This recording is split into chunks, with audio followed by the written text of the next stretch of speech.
Ce dispositif tiers accompagnant veut répondre à la forte affluence de mineurs étrangers isolés en Seine-Maritime.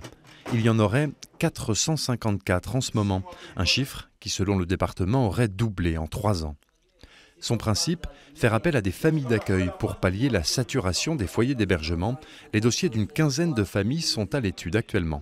Alors elles vont être choisies sur le logement, sur les casiers judiciaires qui seront demandés à l'ensemble des majeurs habitant sur ce logement.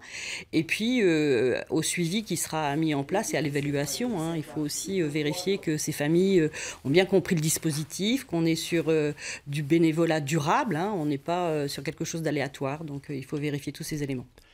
C'est une mesure de plus, visant à gérer l'accueil des mineurs étrangers isolés arrivant en Seine-Maritime. Une mesure discriminante jugée lors de son annonce il y a un an, l'association Médecins du Monde. On est donc sur un dispositif qui est discriminant puisqu'il s'applique à un groupe donné qui est là en l'occurrence un groupe d'adolescents ou d'enfants étrangers. Donc on s'oppose à cette discrimination. Il y a déjà, comme je l'ai dit, des dispositifs qui existent de prise en charge. Alors pourquoi en créer un nouveau spécifiquement pour des étrangers ?